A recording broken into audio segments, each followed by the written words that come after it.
Hello, my fellow Ripplers. This is Chris Miles, your cash flow expert and anti financial advisor. Welcome to our show that's for you that works so hard for your money and you want your money to start working harder for you today. You want that freedom and cash flow now, not 30 or 40 years from now, but you want it right now so that you can live that life that you love with those that you choose to love. But guys, it's so much more important than just being rich because as you're blessed financially, you can create a life that's rich by blessing the lives of others. That is the ripple effect that you can create. And that's the ripple effect I'm here to create for you today. So thank you for tuning in. Thank you for binging and being a great part of this show. Hey, as always, reminder if you haven't done so already, go and subscribe to our YouTube channel. Subscribe to the Money Ripples channel if you haven't done so already. Now, we've got this on the Money Ripples podcast channel. Hopefully, you've subscribed to that already, but go to our Money Ripples channel because we've got videos coming out multiple times a week covering a variety of topics. And many of you keep asking and saying, I want to learn about this or this or this. We cover a lot of those topics there. So be sure to subscribe to that today. Chris Miles was able to retire twice by the time he was 39 years old. But he's not content to just enjoy his own financial freedom and peace of mind.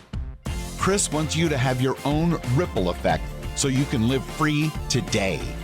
He's not the financial advisor you expected. He's the anti-financial advisor you deserve. He's jumping behind the mic right now, ready to make waves. Here's Chris Miles.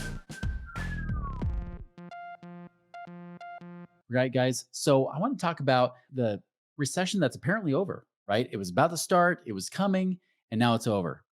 At least that's what all the data says, right? The government keeps coming out with data saying that the unemployment rate's still low as it's ever been. We've got, the GDP that's still going up, right? We got inflation that's still going up. And we've even got guys like Jerome Powell saying, well, we expect that there still could be a recession here. There's still a possibility. So there's people saying we should have had a recession, but it didn't happen. So is it ever going to really happen? I want to compare this to another time in history because here's the problem. Those of us that don't study history are doomed to repeat it. Now, granted, past history doesn't mean that things are going to happen exactly that way, but there is no doubt. I can guarantee if you've used any kind of critical thinking at all, something doesn't smell right now, does it? Something doesn't seem right. The fact that the market's going up even when it seems like spending has gone down. Now they will say, of course, sometimes, well, spending seems up this month, but then it's down. Is it really?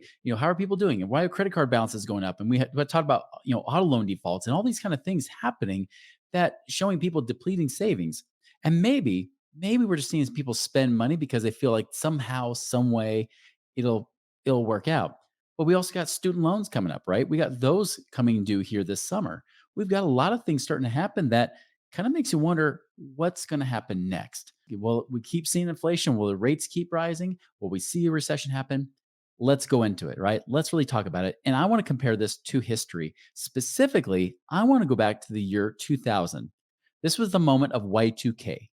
And so we had the dot com boom. And I'm using this because there's a lot of similarities between then and now.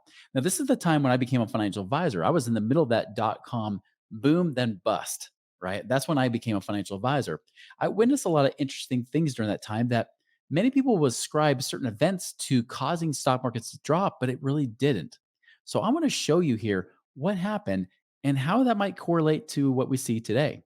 All right. So this is a chart here. You'll see this is a candlestick chart, as they call it, from about 1996 through about 2003. Now I'm showing you this because you go back to the 90s. The 90s was awesome. I mean, look at this right there in 1995. The end of 94, the S&P was at 459 points. We're almost 10 times that today. Now we're almost 30 years later. Now you'll see this here, it roars, right? I mean, we get to the end of 1995, it's already up to 615. So it jumped up like 30%. Then again, it jumps up and now another 30%. And it goes up again. I mean, the market just keeps going up and up and away, right? So now we get to 2000. Now, Y2K, there was some scare here about is it going to go down or not? And so we get the stock market, it gets up near 1500.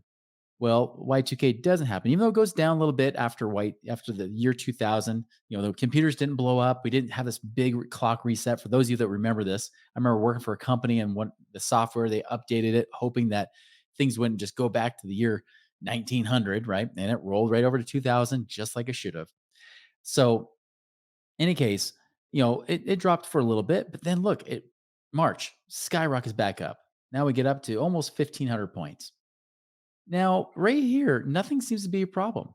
Because look, even if you get to May or April, it goes down a little bit and into May, but still, I mean, you go from 1,500 to about 1,420. Now, that's roughly about a 5% or so drop, but it's not horrible. And then it comes back up. This kind of reminds me of this last spring, really, when you see the stock market, it's kind of been gradually going up, but it hasn't really dropped, right? It kind of went up and down, but stayed within that low 4,000 range in the S&P. Now, look here.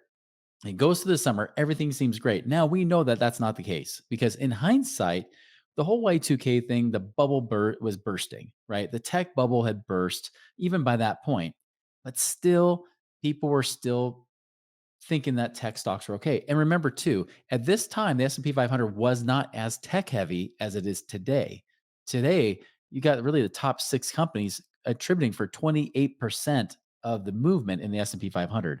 That's a huge weighted average where before we had a lot more variety of sectors and industries in here. So that's why even when I was a financial advisor 20 plus years ago, the S&P 500 seemed like a diversified place to be. Not the case anymore because everything's so tech heavy. But anyways, it goes up in August 2000. It's right back up over 1,500. Seems great, doesn't it? Watch what happens in September. This is September of 2000, not 2001, right? This is not September 11th. This is a year prior to that. It starts to drop. So it goes really drops about 80 points. It's about a 5% drop. Little tiny drop in October seems it's okay, but then bam, drops again. And it was already threatening it. You can actually see that the low had hit pretty much about the low of October is pretty much what it ended up being the low of in November as well. So it's hitting right at that support.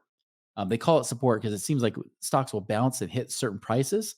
So the support level is right around 1,300. And look, it stays the same. It starts to go back up. Maybe we're okay going to 2001. And then February drops again. Notice by this point, it's already dropped nearly 300 points. That's nearly a 20% drop since what had happened there in September, going on into now, February of 2001. Then it drops again. It recovers a little bit because of that quick of a drop. It's going to do that. Notice that this is like the stock market you're watching today. It seems like it might drop, but then goes up, and it seems like things might be fine. Remember, right now in 2023, we're still lower than the high in 2021. Now we're not as bad. We covered some of those losses, but that's the trick, right? That's the same thing happened in 2000. Yeah, it started to lose, but then it recovered and then it started tanking. And this is what catches people. This is why people hang on too long in the stock market. They see it to go up and they think, oh, well, my financial advisor says it's good. The stock market says it's fine. And really, it looks good. Notice this 4 months in a row. Just so you know, the red candles mean that that month is down, green candles means it's up. 4 months in a row, June, July, August, then September. Now, September, we know it dropped a lot because we had September 11th. Here's what's crazy though, guys. Many people will blame September 11th on the Y2K recession. It was already dropping, even by the time it got to August here, right? I mean, we already dropped almost 400 points. That's really nearly, it was not quite, it was about a 25% drop, even by that point of Y2K or by the point of 9/11.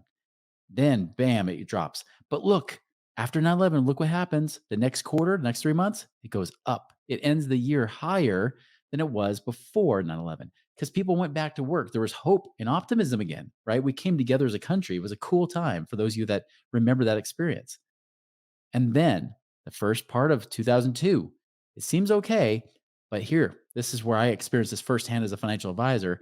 Right about there in March, it comes back up a little bit and then bam, April, May, June, July, and then all the way to September, it drops down to 815. That low of September 2002 is 700 points lower than the high. Almost. It was about a little about a 45% drop from where it was just 2 years prior. 40% loss by that point. Now, of course, what happened in 2002? Why was that the biggest drop? Enron, WorldCom, Arthur Anderson, all this stuff where people realized that companies were lying about their numbers. So when Enron was cooking their books and we had WorldCom and all these companies going under, of course, the politicians want to step in and start doing Senate hearings. They want to know what's going on, and they start auditing a bunch of these companies, all the companies in the stock market. As a result, nobody knew if their stock was good or not. So people started dumping stocks thinking, what if they were lying? What if these numbers aren't real? That was the worst year, not because of 9/11, not because of anything else, because it was really the kind of the extra black swan event here was because no one trusted the companies because so many had lied on their books. So more things got in order. Of course, by 2003, we got in the spring, it started to come back up again. Now, remember, it didn't really get back up to where it was at 1500 until we get to 2007, right? Get to 2007 right there. Look, it's getting back up over 1500. We're like, yes, we're getting back to new all time highs. And then fall of 2007, what happens? Financial crisis. And you can see what happens there. And especially as you go into 2008, hard crash. Yes, it recovered a little bit from 2009, but it took until really 2013 before it got back up to 1500 again about the beginning of 2013. It took about 13 years to get back to where the market was. Do you see the problem here? And just so you remember, if you remember some of these other episodes I've said, many of my clients that were, had put money in before 2000 or even around the year 2000, watched it tank and then watched it come back up. Most of them had to wait till 2015 before they could finally say now they had broken even because of course the fees were coming out all during those 13 to 15 years. That's why it took them extra time and the market had to come up higher than it was just to be able to do that. Now, is that what's going to happen again? I'm not saying that because if we flash forward to where we are today, yeah, we had a high there in 2021, got up to almost 4,800, and then it came down. And now we're about, even today, we're right around almost 4,400 point, right? That's good. We've seen that. I don't know why this is not showing it, but you can see here as of the end of June, we're just shy of 4,400 right now. What does this mean? How does this apply to today? The problem was that people couldn't see what was coming. Now, there were some voices in the wilderness. There were some of those people that believed it, but many people didn't buy into it. They ended up just riding all the way down. And as a result of the psychology, people not wanting to lose, they held on and they lost not just money, because even when that money came back, they lost time. Imagine losing 15 years of your life from where you could have that money out today. What if those people in the year 2000 had pulled their money out and then invested somewhere else like real estate, which was great in the after the year 2000, even during the Y2K recession was great. Yes, even the financial recession later wasn't great, but because it got overvalued, you got to that point, it still bounced back. Those values held much better than they did than what the stock market did. And just so you know, we're not really teaching people to bank on home values. We want cash flow, right? That's the big thing. And of course, that was the one recession where you actually saw real estate get hammered pretty hard. Most recessions, real estate either stays pretty steady or even goes up at times.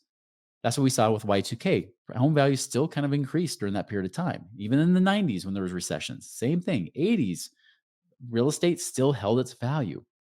I'm not saying you're just trying to hold value. I'm saying if you're looking for anything, what if those people in 2000 took that money, got it out, invested it differently? Where would they be today? Would they be a lot better off than losing to inflation? Because those 15 years, then inflation doubles. So really, it took them till today, 20 plus years later, to say, I finally made my money back to maybe keeping up with inflation. I got a 0% return after inflation. Is that what you really want? Of course not. The one thing I love about you guys is that you guys get it, right? You're listening to the show because you understand it. It doesn't mean that you're not being pulled in different directions because there's tons of people telling you, don't you dare sell the market. It's a great time. What if it goes up? You might miss out. You might have that fear of missing out, but I can tell you that when it does go down, and it will go down, you will definitely not be missing out on that. You will not miss that opportunity. Hopefully, you're not being hurt by that opportunity. You might even say, Chris, I've been listening to your show for years. You've been saying don't be in the market. Yeah, I have. Now I can't legally give you advice here, but the stock market was overvalued 3 years ago in 2020. Heck, it was even overvalued in 2019. That's why in 2018, 2019, I thought this is the time. By 2020, it's going to go down. And it started to. And then, of course, what happened? Everybody started pumping money in because of what was going on with COVID, right? So they started pumping money into the economy and overinflated that bubble bigger than it already was. The bubble in the stock market, I think the stock market could easily drop the values in half of where it is today. I think that the stock market could drop easily to 2000 once again. Now, I'm not saying it won't recover after it hits that point. I'm just saying it's easily justifiable. The values and everything else, most traders, even stock traders I have that are friends of mine, are hating the year 2023. Why? because they hate the fact that their stocks are not a good buy right now. They don't want to buy it. Even the charts are telling them not to buy it. Everything is saying don't buy right now, yet people are still holding on because there's that denial. You don't want to pull your money out just in case the market goes up more. What if you can recover just a little bit more of those losses from 2022? What if I recover a little bit more and just get back to where I was? Then I'll get out. That is a trap that everybody gets caught in. And that's usually when the big money, the institutions, the big financial firms will pull their money out and you're left holding the bag. And that bag shrinks on you because they pull out the big money, markets and stocks drop, and you're the one left over. I'm here to propose to you that you have another option. You do not have to suffer the same consequences that history has shown time and time again. And the stock market is ready for a bigger drop than what it had just in 2022. It's ready for a much bigger drop than that. The question is, do you want to be the one that suffers? Do you want to become another statistic of somebody who had to hold on and hope that the market will bring their money back up again?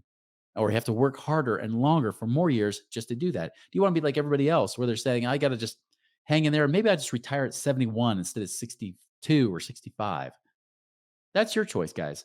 I'm here to present another option that there are better ways to do it. And even in the real estate space right now, there are still better options than what you're seeing and hearing in the media. In fact, whatever the media is telling you, they're generally wrong.